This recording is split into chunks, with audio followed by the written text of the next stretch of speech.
My name is Anastasia Laurina and we are here at COP29. I have a very special guest. Joining me now is Manuel Pulgar Vidal, Worldwide Fund, Global Climate and Energy Leader. Warm welcome to our program. I am so happy to be here. Thank you so much. So, you were a president of COP20, held in Peru.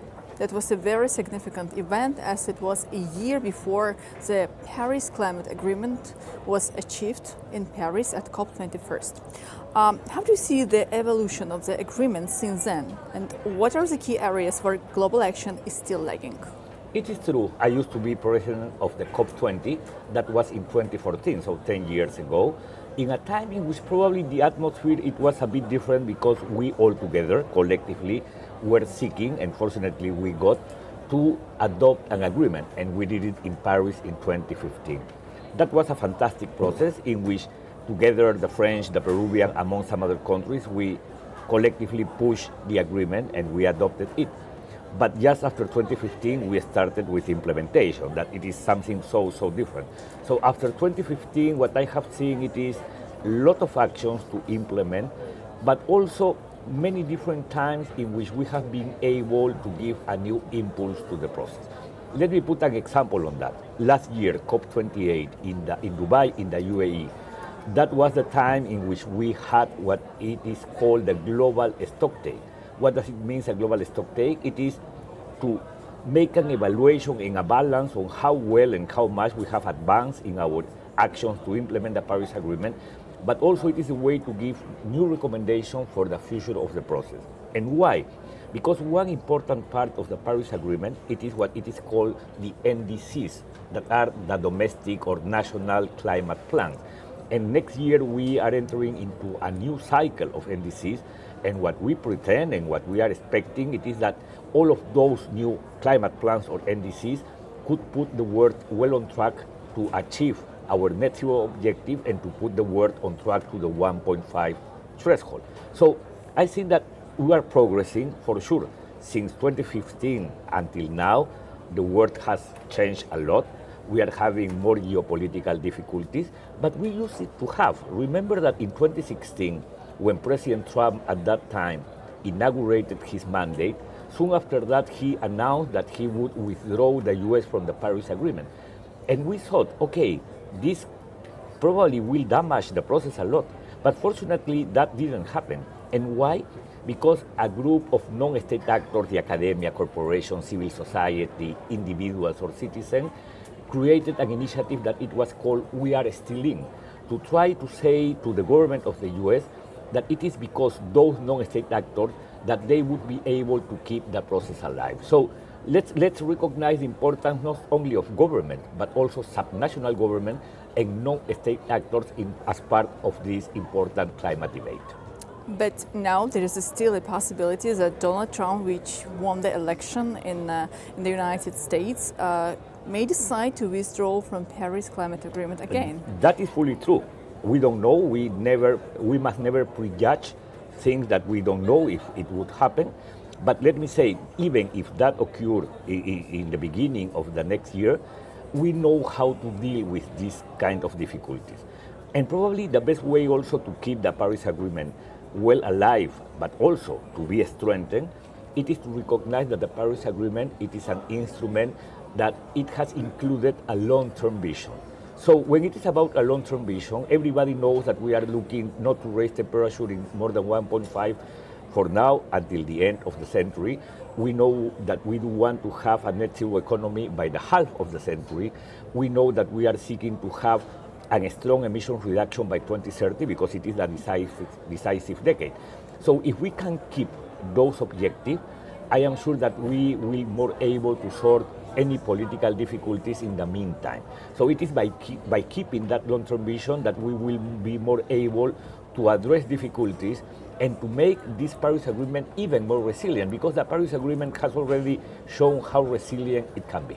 And now it's more about financial issues, the key topic at COP29. What do you hope to see from COP29, especially in terms of commitments and outcomes from developed countries? That is so interesting because when we adopted the Paris Agreement, one of the articles of the Paris Agreement, it is referring to that pledge or that target, of 100 billion per year since 2020. So at that time, we used to discuss a quantum. And that number it was confirmed in 2022. So now the world it is channeling $100 billion a year, and that is good, but for sure not enough. So $100 billion are peanuts when it is about on how much it will cost to achieve NDCs or to walk the transition. So that is why I can see as an evolution of the process that here in COP29 in Baku, we are discussing not only the quantum, it is a discussion that it is including the quantum plus or the quantum and beyond. What is that beyond? We are discussing what are those conditions to secure a fair access to that money, mostly to the developing world. What kind of transparency principles we can include it in the agreement, in this NCQG? What kind of mechanism to track progress we can add? How much we can make this package a human rights-based package? How can we also mobilize resources not only for climate but also to promote synergies in between climate and nature objectives? So it is an evolution of the process.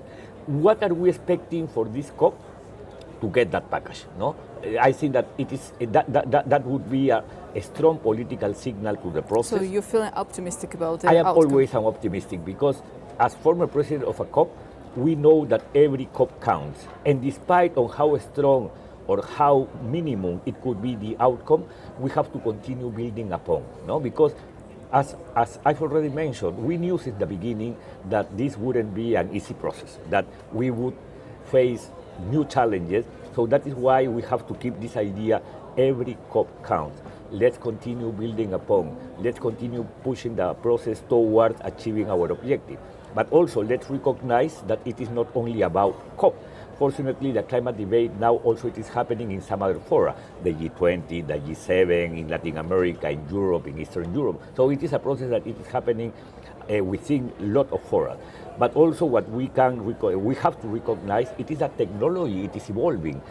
Now we do have more solar panels, we do have more electric vehicles, we are developing new technology, we are testing hydrogen as a source of energy. So those are the good signals that can show that this is a possible process. Despite of difficulties, we will succeed on this process, and that is why I am always keeping the optimism. You touched a very important issue, G20 summit, which were held in Rio just recently, and Secretary General Antonio Guterres, who also returned back to Baku to address the participants, he called all the countries to reach the consensus in the end of COP29. It was one of the key messages he also addressed to the participants at G20 summit in Brazil. Do you think that the world leading states, developed countries, are willing to, let's say, forget for some reasons their geopolitical divisions in order to proceed with the achievements in this important issue as climate financing? Yeah, I am sure that that will happen, and you know why? Because this is for sure a political process, but also it is an economic process. So when it is about climate change, it is not that we have to do things because we have an agreement. It is because we do need to change our system as the only way to avoid to have the climate extreme event that we are currently suffering. And look, these extreme events are not just happening in the global south, are happening in Spain, are happening in California, in Florida, in Belgium border with Germany. So the point is that they know that we have to shift or to switch the system into a more sustainable one. They know that we have to transitioning away gradually from fossil fuels. They know that we have to deploy more renewable energy and to tripling energy efficiency. They know that as this is an economic process, if we are not enough responsible with our climate action, it won't be the Paris Agreement that will sanction us. It will be the economy. I'm sorry, but we cannot ignore the divisions which exist between the United States, China, Russia, and other countries. Yeah. Let me go into that point, because it is true that before of the Paris Agreement, we used to have two strong statements in between China and the US. And those two statements, one before of COP20 and the other one before of COP21 in Paris, those statements were so instrumental to get the agreement. It is true that we don't know yet, we can enter into a commercial or trade war in between China and the USA. And that could also make Europe to come into this commercial war. But even with those difficulties, I am sure that we will find alternative ways to keep this process alive. Let me use this analogy.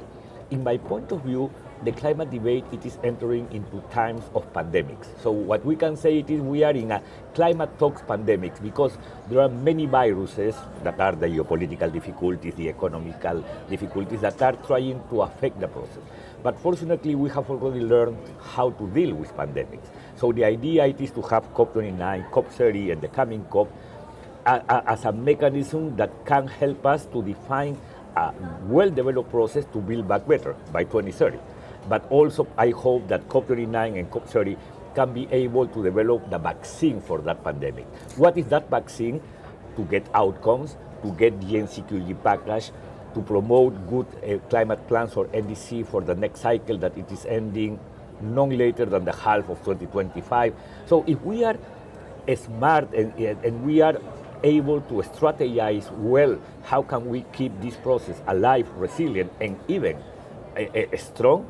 I am sure that we will succeed by the end. A very good point you brought about pandemic, but you remember in the beginning the countries preferred to build the walls rather than to, let's say, work on cooperation, to share the vaccines. There was even the very nice term used, vaccinationalism, which prevailed in some countries. That is true, but remember that used to happen just in the beginning. It was a short time in which we believed, because of pandemics, that the solution would be to isolate each to other. But soon after that, we understood well that the only way to deal with the pandemics, it would be by cooperating, by collaborating. Even in Europe, you remember that because of that, also all the old energy security concept evolved into something of more collaboration and more cooperation. That is why I am using that analogy to talk about of the difficulties that the climate process is facing. Great. And coming back to your organization, Worldwide Fund, what are the key goals for your organization at COP29? What are your expectations? And one additional question, if I may, what is the role of non-governmental organizations in the questions dealing with the climate change? Let me start in the opposite, by the second question. I used to be president of COP20, 2014. It was in Lima in which we organized for the first time ever the first Action Agenda Day. So we launched after that what it used to be called the Lima Paris Action Agenda, that it was an initiative aimed to convene different non-state actors into the table as a way to give a new impulse to the process towards getting an agreement that fortunately we got. Then in Paris, the French created the figure of the champions of the Action Agenda, and that is why now we have Nigar Arpadaray from Azerbaijan, and we are expecting to have soon the name of the champion from Brazil. And then after that, in Marrakesh, the name Lima Paris Action Agenda shifted into the Marrakesh Partnership. And this is very important to be mentioned because I am a believer that it is that non-state actor participation what it is protecting and keeping the health of the process. Because now what I can say it is that we are in a multilateral process that it is more democratic, and that is good for the process. And also we have to understand well that when it is about COP, it is not just about negotiation. That is one track. Negotiators are used to discussing things that are based in a previously received mandate. But it is not the only place in which things could happen. Also, we have the thematic priorities of the presidency.